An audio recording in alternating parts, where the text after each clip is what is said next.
Yo, what's good everyone? OJ here. Welcome back to another video. Today we've got a lot of great topics for you guys. So let's go ahead and get right into this. And we're starting off with Engine Software. These are the guys that are behind a lot of high quality ports on various systems.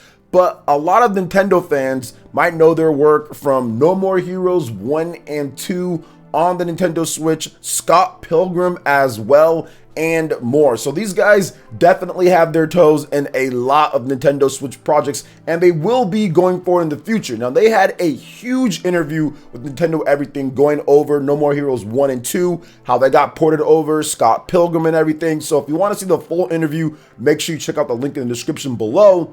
But what I wanted to talk about is what Engine Software had to say on a Switch Pro and what they think about it, because it's funny that we talk about the fans in terms of what people think and content creators and all sorts of stuff, but what about an actual developer, someone who's working with the system day in and day out and actually knows what they are talking about and actually knows the ins and outs of game development and what it takes? So Nintendo Everything asked them this question. Rumors of a Switch Pro never seem to end, and it's only natural that Nintendo will eventually come out with some sort of new system.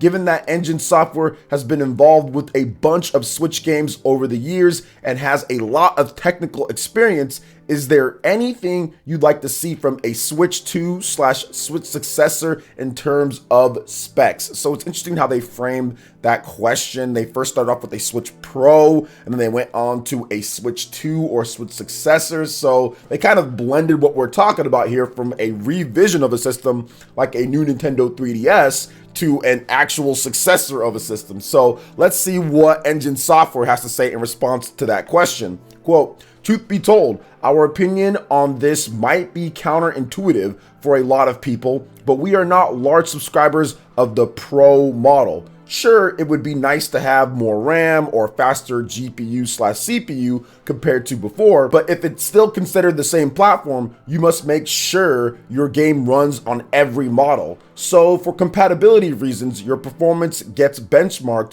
on the lowest specifications. We have seen with prior upgraded systems that the additional power never really got utilized well for this reason." So essentially, I think what he's referencing here would be the PlayStation 4 Pro and the Xbox One X. If you look at those two systems, yeah, you get a nice little bump, maybe resolution or so, or smoothing out of things. But overall, you still have to develop for the base platform because the platform holder is not going to let you make an exclusive version for one of the upgraded systems. Plus, you probably don't want to do that because sales are going to be heavily skewed towards what people have, which is the base systems, not the upgraded models. So you still have to optimize for that one. So while it's nice, it's not necessarily something that they're going to sit there and say it's going to make a massive difference, just like you didn't see that a lot with the PlayStation 4 Pro and the Xbox One X over the original systems. Now, there were some varying levels of success, obviously, with the Xbox One X and how some of the games run on there compared to the Xbox One, but at the end of the day, they still had to optimize things for the Xbox One and still play somewhat decently. So it's a very interesting dynamic there, but it's cool to kind of hear it from an actual developer on what they have to say on it. Now, once again, this interview was massive, so make sure you guys go check out everything on there. I think it's very interesting to go over what a developer thinks when it comes to developing certain games, porting over the time that it takes and everything. Very fascinating stuff. So what do you guys think about what Engine Software had to say here? Let me know your thoughts in the comment section below. All right, and moving on to the next topic here, guys. Nintendo has unleashed a bunch of new screenshots on Super Mario 3D World plus Bowser's Fury, and I'm telling you guys, this game is going to be so much better than what we got. These screenshots just show a level of delight and polish that I love to see when you're bringing back underappreciated games, because Super Mario 3D World is underappreciated because it was on the Wii U. Not as many people got a chance to play this. So for many gamers out there, especially on Switch, this will be their first time experiencing Super Mario 3D World, and Nintendo has done pretty much everything that I can even think about to make this the superior version of the game, adding a host of new content and improving the gameplay with the speed boost. You run faster, it feels better with the controls.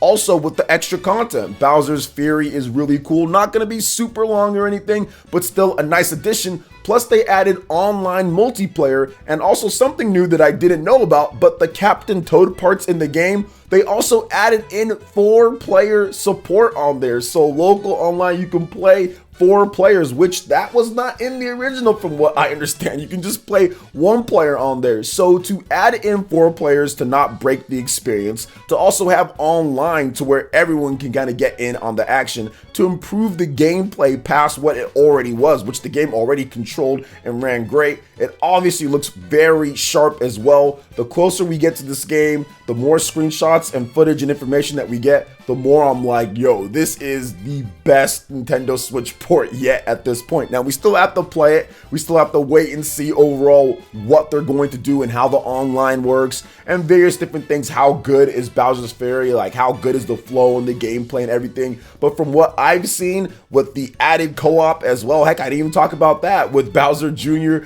to where you can have like the co-star mode almost, right? So these are all things that just make this port kind of go above and beyond what we've seen before. But I think Nintendo kind of had to do that because they had a lot of time to kind of think about why maybe this game didn't do as well as it should have. Obviously, it was because it was on the Wii U, but there were a lot of things that fans kind of requested, like the online multiplayer that people wanted to see, and Nintendo put in pretty much everything that I could think about on this game because those were like the hot button topics. And they really nailed it, and they added stuff that people didn't even think that they would, like the 4-player co-op for Captain Toad. Stuff like that was just wow. I never thought Nintendo would add that. So these screenshots just kind of show off the magical nature of this game and kind of how good it's going to be. I already know it's going to be spectacular, and I cannot wait to get my hands on the game more. It's coming out pretty soon here. It's going to be February or so. We're going to get this game. People are going to be able to play it for the first time, and I feel that this game is going to kind of break through when it comes to the sales here. I feel that we're going to see 10 million plus for this game, and I think it's going to be fairly quickly as well because the Nintendo Switch is just starting to really rev up in sales, and people are looking for great games to play. People are looking for more titles, and this is one of the games that people really wanted to be ported over from the Wii U because they didn't have the system, and it was a highly reviewed game. I think it has like a 93 or so on Metacritic, so people really wanted this one. So I think this is going to be great for families, going to be great for friends to play.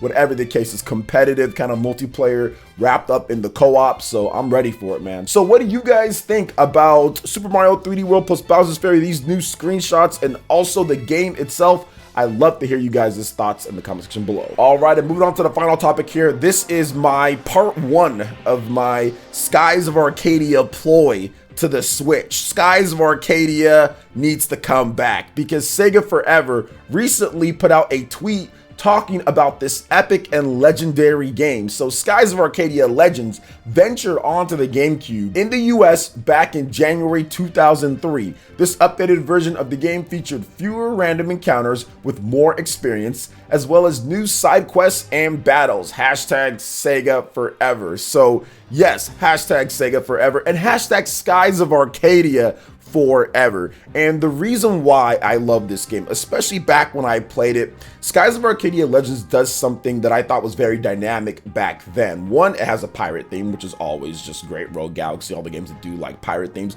are always great, but it also had a 2-phase battle system. It had airships to where you can go about in the sky and blast people out with like magic and kind of do that, but then it also had the regular battles too. Battles took place on your ship, battles take places on different lands, you have to go find discoveries. There was so many dynamic elements to this game, and it just felt like that true massive next gen upgrade. Back when I played it, it felt like that, which I never got a chance to fully play through the original Dreamcast game, but when I picked it up on the GameCube, I was absolutely blown away with the extra content and what they did with the game. And it's a crime. Somebody should be prosecuted for this. No, I'm joking on that, but it is just a shame that this is the only game in the franchise. I love to see Sega kind of take this game, remaster. I think the gameplay still holds up. Some people were trying to say that it's too old, it's outdated.